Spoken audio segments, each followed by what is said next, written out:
Puji Tuhan, tidak berlambatan saya minta permisi untuk turun ke bawah, karena saya suka berkhotbah bisa lihat jemaat lebih dekat, ya. Amin. Saudara mau lihat saya lebih dekat? Atau saya pulang saja?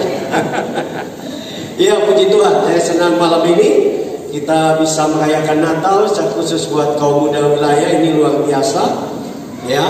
Dan saya percaya ini yang Tuhan mau dari kehidupan kita. Amin. Iya, puji Tuhan. Mari kita akan baca ayat firman Tuhan yang menjadi refleksi Natal kita pada malam hari ini. Kita lihat dari Lukas pasal 1 ayat 37 dan 38. Lukas pasal 1 ayat 37 dan 38. Kita akan baca bersama-sama. Saya ajak kita semua berdiri sekali lagi untuk membaca firman Allah. Lukas pasal 1 ayat 37 sampai ayat yang ke-38. Mari semua berdiri dengan suara keras kita baca. Firman Tuhan berkata, iman timbul dari pendengaran dan pendengaran akan firman Allah. Amin. Lukas 1 ayat 37 sampai 38. Kalau saudara dapat katakan dahsyat. Kita baca bersama-sama 3, 2, 1. Sebab bagi Allah tidak ada yang mustahil. Kata Maria, sesungguhnya aku ini adalah hamba Tuhan, jadilah padaku menurut perkataanmu itu. Lalu malaikat itu meninggalkan dia.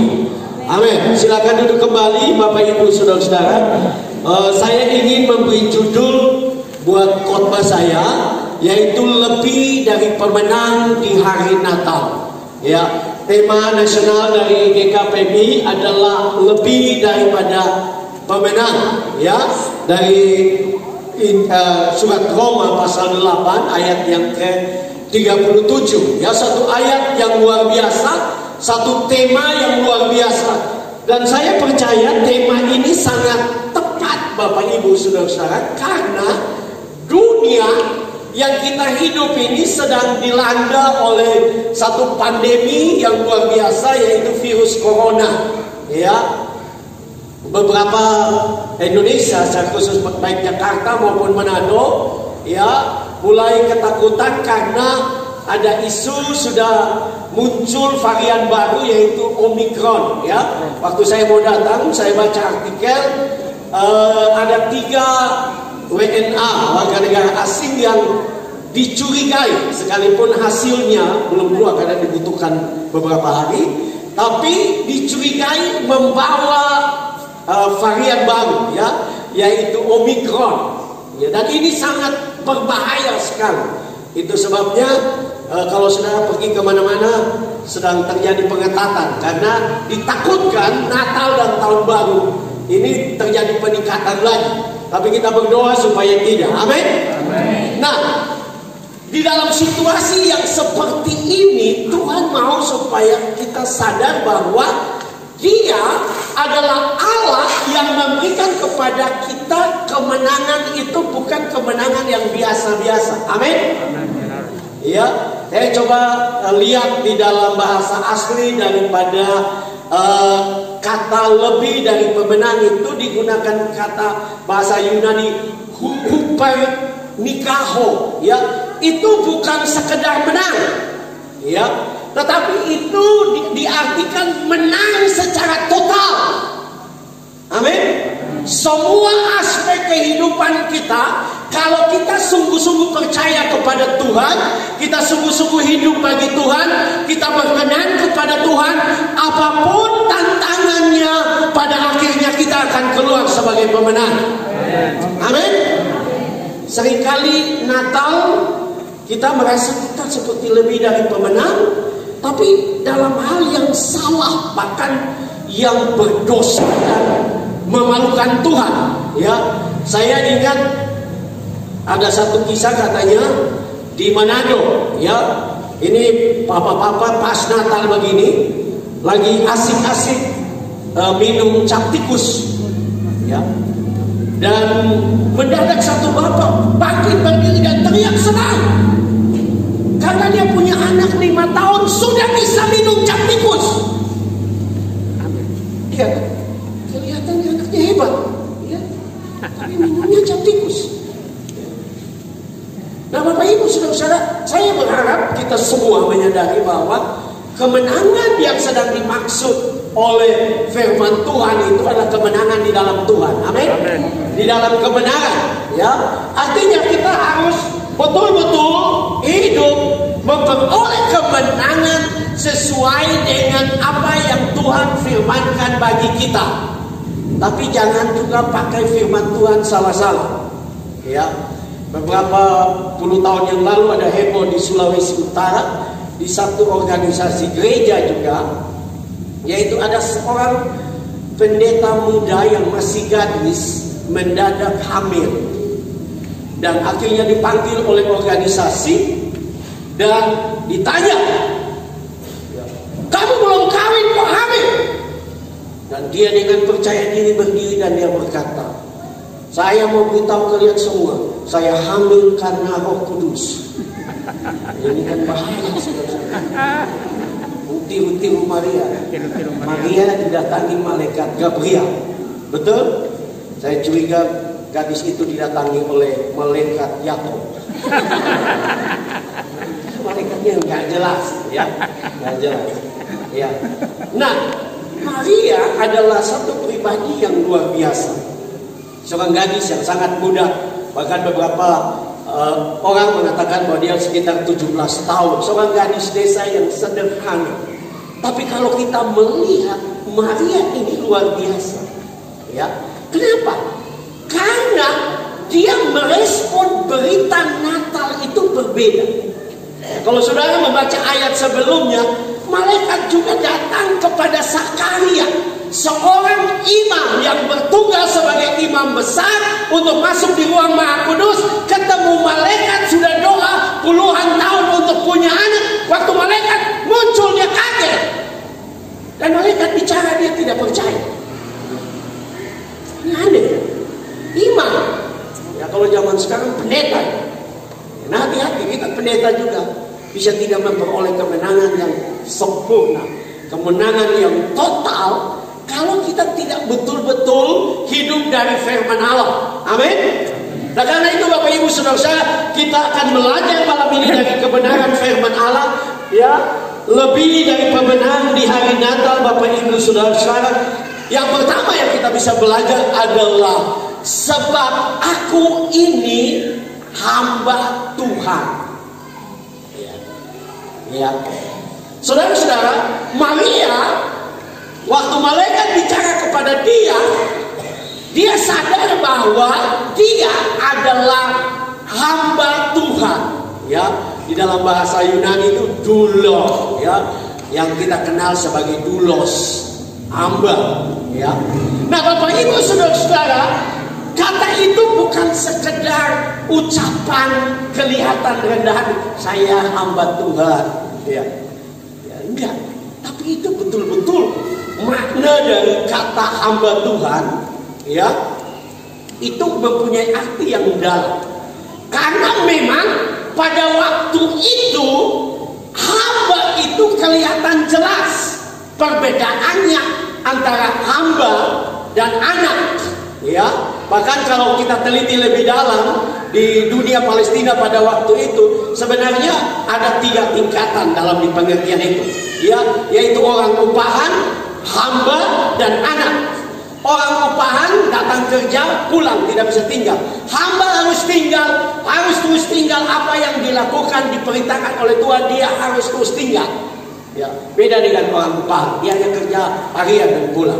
Nah, hamba, waktu Maria menyatakan bahwa aku ini hamba Tuhan, dia betul-betul menyadari arti intisari dari pernyataannya bahwa dia hamba Tuhan.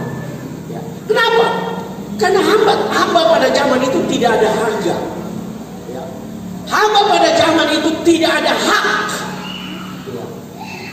Bahkan saya pernah membaca sesuatu yang bagi saya mengerikan, ya, di dunia pada zaman dulu waktu masih terjadi dapat dikatakan penghambaan. Kenapa?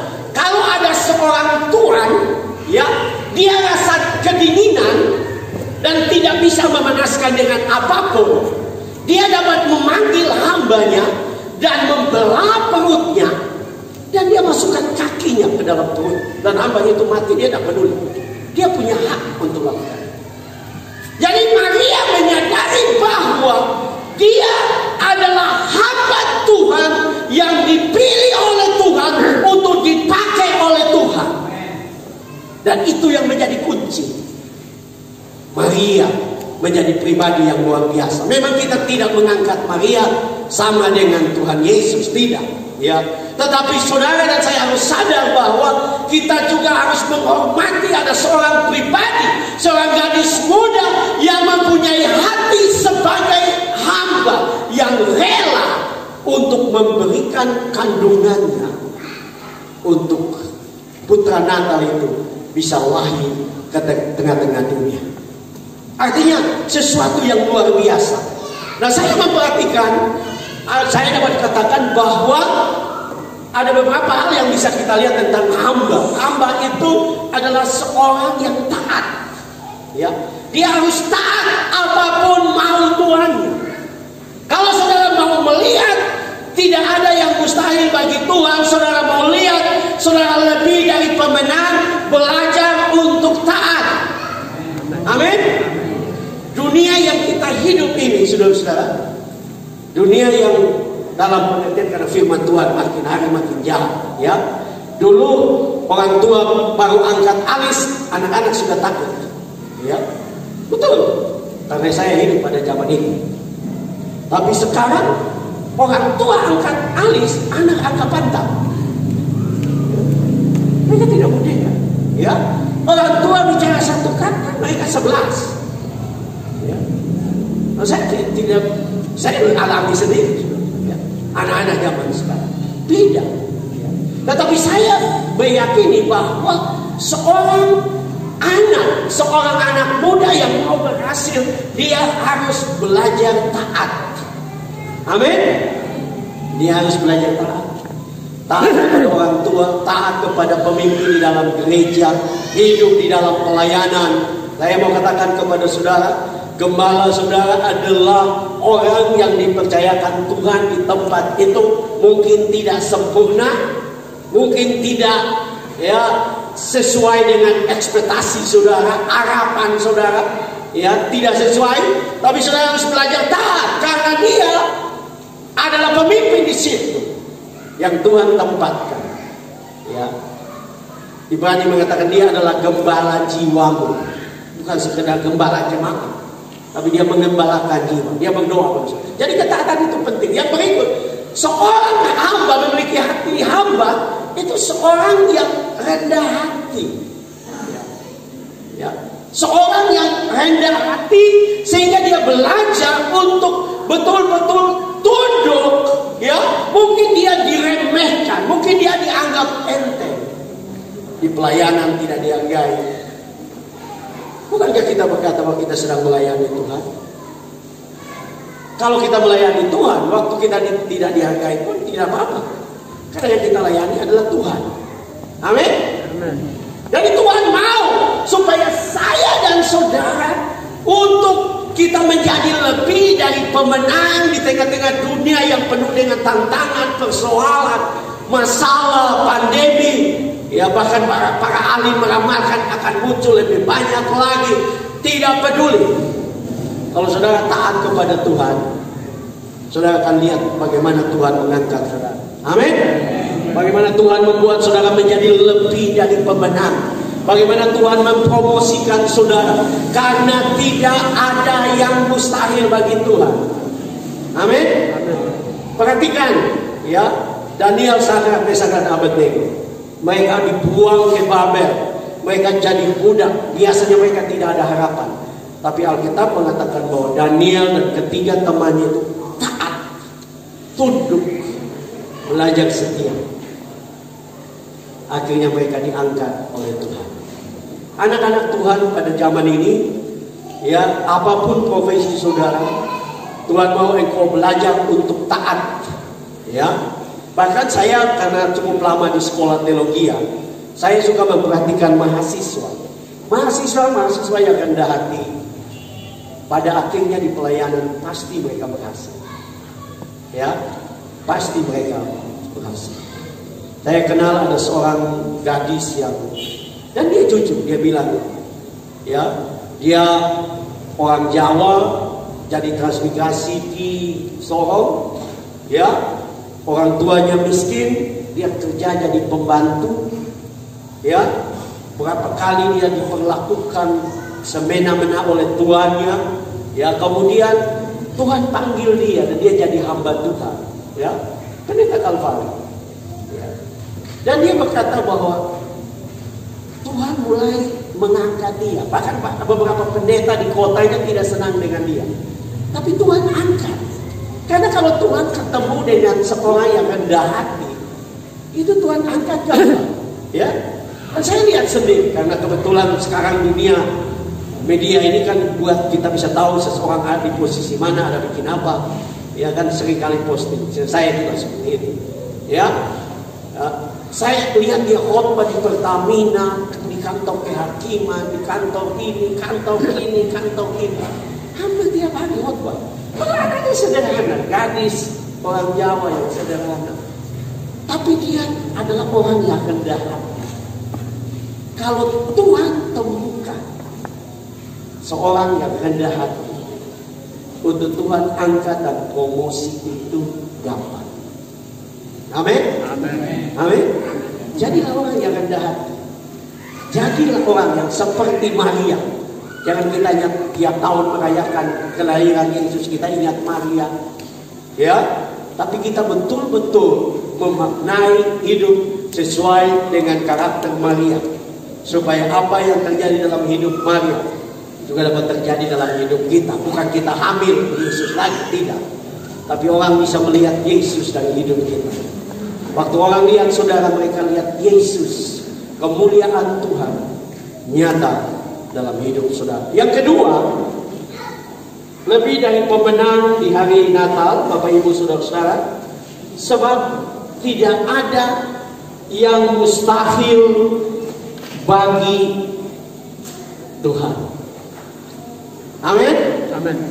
Ya, kita Alkitab menjamin, ya, bahwa saya dan saudara yang percaya kepada Dia, kita akan menjadi pribadi-pribadi yang tidak ada yang mustahil bagi Allah. Bahkan Yesus berkata, tidak ada yang mustahil bagi orang percaya. Amin. Artinya kalau saya dan saudara sungguh-sungguh percaya kepada Dia, percaya kepada firman-Nya, maka banyak hal yang kelihatannya mustahil menjadi mungkin. Amin.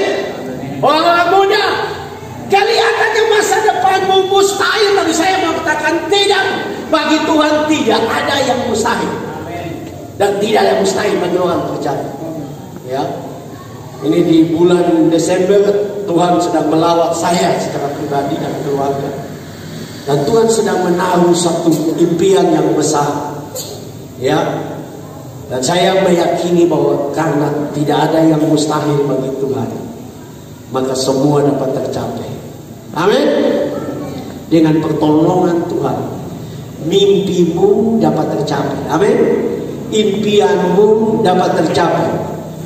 Kemarin saya sama-sama dengan seorang pengusaha di Ibu kemarin malam, dan tadi pagi baru saya dari Tobelo, dari Ibu ganti mobil langsung ke Tobelo, ya. Nah, kami duduk sharing, dan dia pengusaha, dia pernah menjadi anggota dewan, ya. Memang periode sekarang dia tidak ikut calon, tapi dia pernah menjadi anggota dewan. Dan kami cerita, dan dia dengan istri mengimpikan, orang itu usaha, tapi mereka impikan suatu rumah yang besar, suatu rumah yang menjadi berkat, suatu rumah yang nanti ada hamba-hamba Tuhan tinggal di situ kalau mereka datang ke Ibu. Dan kami sharing, dan kami mulai sharing satu dengan yang lain. Dan saya berbicara tentang bagi Tuhan tidak ada yang mustahil.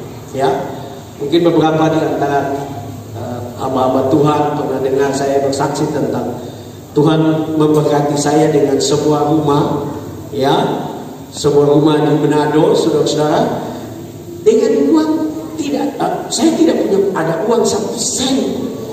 Yang luar biasa yang tolong itu orang Katolik, bukan jemaat, ya, bukan pengusaha dalam jemaat, pengusaha Katolik, dia tolong saya. Itu membuat saya meyakini bahwa Tuhan itu dahsyat. Ya, ada seorang pendeta dari Sorong waktu saya mulai tinggal di rumah itu, dan dia datang dari Sorong dan dia duduk. Nah, tahun-tahun itu 2000-an itu, sekitar 2007-2008, itu rame-rame banyak pendeta mau calon jadi anggota dewan. Nah, saya tidak anti politik, saudara. Tapi kalau Tuhan tidak panggil saudara di situ, jangan. Saudara, Tuhan panggil jadi hamba Tuhan, jadi hamba Tuhan, saudara. Ya, karena tidak ada yang mustahil. Jadi dia terbawa juga, karena itu juga sampai ke Papua. Jadi dia duduk, masuk, orang datang duduk, dan dia bilang ke saya, Pak Pendeta, wow, ini rumah anggota dewan. Saudara, berhenti. Ini rumah pendeta. Kenapa? Karena banyak orang pikir hanya anggota dewan yang bisa punya rumah. Pendeta tidak punya rumah. Jangan. Pendeta juga tidak ada yang mustahil. Amin. Amin. Nah, saya bicara betul, saudara. Karena ada pendeta yang pernah buat pernyataan begini. Kalau saya tidak jadi anggota dewan, saya tetap jadi pendeta, anak saya tidak bisa kuliah dan sebagainya. Dan maaf, pendeta itu meninggal. Karena bagi saya itu penghinaan kepada Tuhan.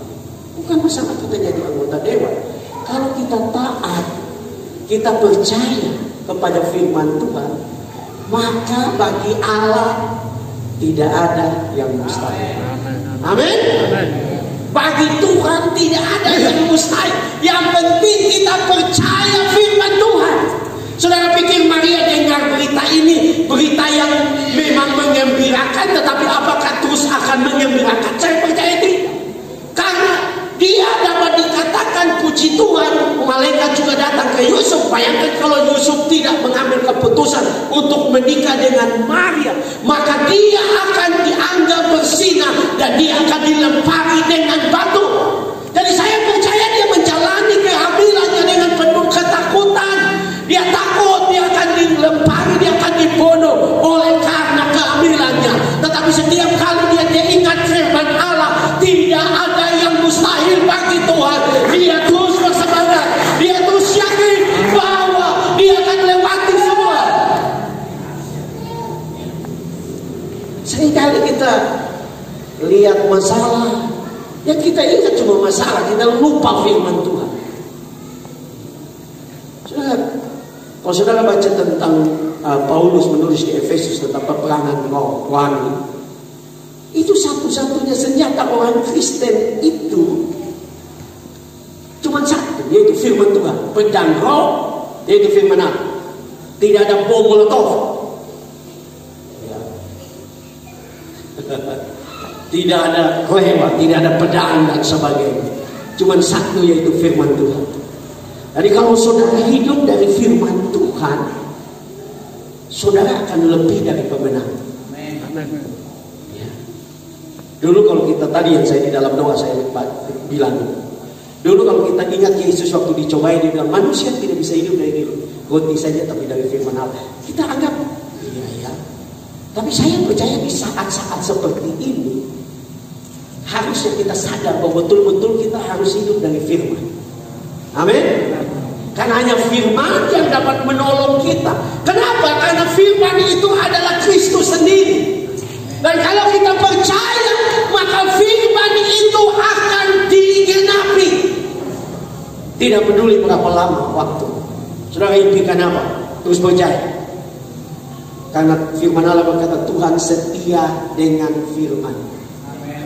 Bahkan firman Tuhan berkata sekalipun kita tidak setia, Tuhan setia. Itu contoh Israel itu. Mereka tidak setia, tapi saudara lihat mereka terus diberkati. Kenapa? Karena Tuhan sudah janji mau berkati mereka. Tuhan sudah janji bahwa mereka adalah bangsa pilihan. Mereka akan menjadi model, menjadi contoh. Artinya kalau kita mendapatkan firman Tuhan, janji firman Tuhan, Tuhan mau kita terus percaya kepada Dia. Amin. Berjalan di atas firman tiap hari.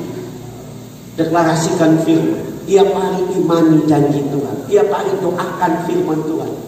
Ya, bahkan Alkitab mengatakan kita harus mengingatkan Tuhan akan janji. Apa yang kita ingatkan? Firman. Tiap hari, maka saudara akan lihat penggenapan janji Tuhan terjadi. Karena apapun tantangan saudara, seberapa besar lawan saudara, musuh, kesulitan, tidak ada jalan keluar, itu bagi Tuhan itu sepele. Mujizat bagi Tuhan itu sepele. Ya. Nah, ini kehamilan Maria kan juga tidak masuk akal secara logika. Secara kedokteran juga tidak mungkin. Karena seorang hanya bisa hamil, ya, apabila sperma dan itu telur dari perempuan bersatu. Tapi ini dari Roh Kudus, ya. Bahkan para ahli sudah menemukan, memang ada semacam perdebatan, menemukan satu titik darah yang dianggap di situ salib Yesus ditanam. Ada titik darah yang kering, dan waktu diteliti, ya, mereka menemukan bahwa titik darah itu, ya, tidak ada campur dengan laki-laki, ya, dan mereka anggap itu adalah darah Yesus. Ya. Nah, mungkin sudah tidak percaya, tidak apa-apa. Tapi kembali, artinya kalau kita percaya kepada firman Tuhan, tidak ada yang mustahil bagi Tuhan.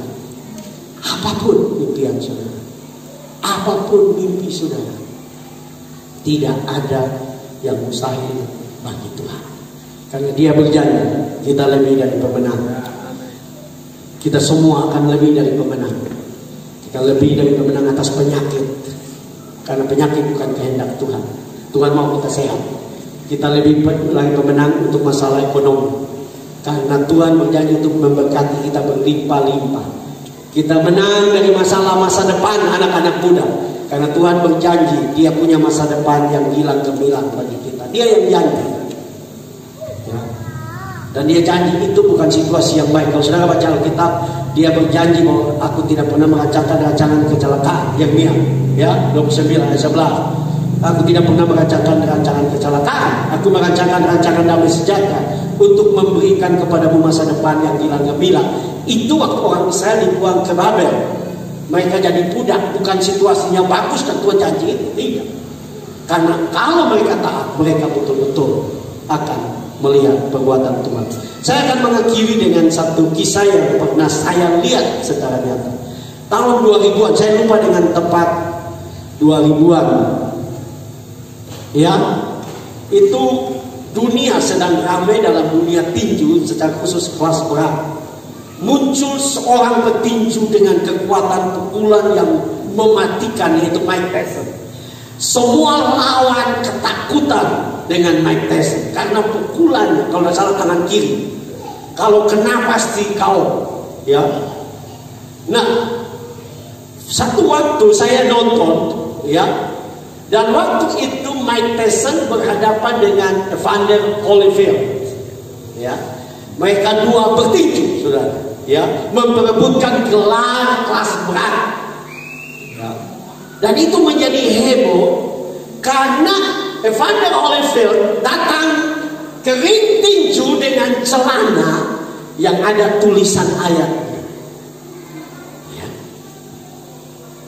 Tulisan ayatnya, ya, adalah Filipi 4 ayat yang ke-13. Segala perkara dapat kutanggung di dalam Dia yang memberi kekuatan kepada. Nah, saya diberkati, saya berani mengatakan itu, karena komentatornya, saya lupa namanya, tapi yang orang badan besar, Batak, ya, dia memberi analisa. Jadi pertandingan sedang berjalan, dia membuat analisa begitu. Di dalam dunia tinju, karena dia bekas petinju, dia berkata, di dalam dunia petinju itu ada pelatih-pelatih yang menentukan kesuksesan seorang petinju. Dan dia berkata bahwa setiap petinju itu rata-rata memiliki dua pelatih, ya. Pelatih yang pertama adalah pelatih kekuatan pukulan. Jadi seorang pelatih khusus latih bagaimana dia bisa kuat. Ya, kalau dia pukul kena langsung kau. Ya. Tapi ada pelatih yang melatih tentang teknik memukul, strategi menghindar. Jadi itu dilatih. Nah, dia berkata Mike Tyson punya 2 pelatih itu. Ya. Nah, dia bukan orang Kristen, saudara. Tapi dia bilang begini dalam dia komen begini. Tetapi Holyfield itu punya 3 yang tidak dimiliki oleh Mike Tyson. Dia kata, yaitu dia punya pelatih dalam tanda kutip penasehat rohani. Pernah muncul sebelum dia naik tinggi waktu itu muncul video Holyfield datang ke KKR-nya Benny Hinn dan dia didoakan dan dia jatuh dalam roh. Dan pengamat ini mengatakan pembimbing rohaninya adalah Benny Hinn. Dia sebutkan. Dan dia bilang itu yang membuat perbedaan antara Mike Tyson dan Holyfield. Mike Tyson hebat, tetapi tidak bertahan lama. Karena dia tidak punya pelatih secara spiritual, secara rohani. Nah sudah lihat, dunia tinju saja membutuhkan hal seperti itu. Ya, dan kita tahu bagaimana akhir dari karier dalam tanda kutip dari Mike Tyson itu memalukan. Dia berperkosa gadis dan kemudian dia masuk penjara dan sebagainya. Ya. Tapi apa yang saya ingin katakan? Kalau di dunia tinju saja orang yang mengandalkan firman Tuhan, dan hari itu Holyfield menang, dan itu menjadi kebanggaan bukan karena dia pakai ayat firman Tuhan, tidak. Tapi saya percaya dia berdiri di atas janji Tuhan. Dan dia memperoleh kemenangan yang gilang gemilang dan hidupnya menjadi kesaksian bagi banyak orang. Saya percaya Tuhan juga mau. Ya, dalam merayakan Natal seperti tadi worship leader bilang, saudara belum punya baju baru. Percaya, tidak ada yang mustahil bagi Tuhan. Amin. Masih banyak di pasar Tobelo satu. Ya, mungkin belum ada cookies Natal. Jangan saja dengan sukacita. Amin. Tetap tidak ada yang mustahil bagi Tuhan, ya. Karena Tuhan juga peduli dengan semua kebutuhan kita. Yang Tuhan mau adalah kita sungguh-sungguh percaya kepada Dia, mengandalkan Dia, berdiri di atas firman, terus rendah hati, dan saudara akan lihat bagaimana Dia membuat saudara menjadi lebih dari pemenang. Dan engkau akan berdiri dan bersaksi bahwa Tuhan yang aku sembah dan aku layani adalah Tuhan yang luar biasa.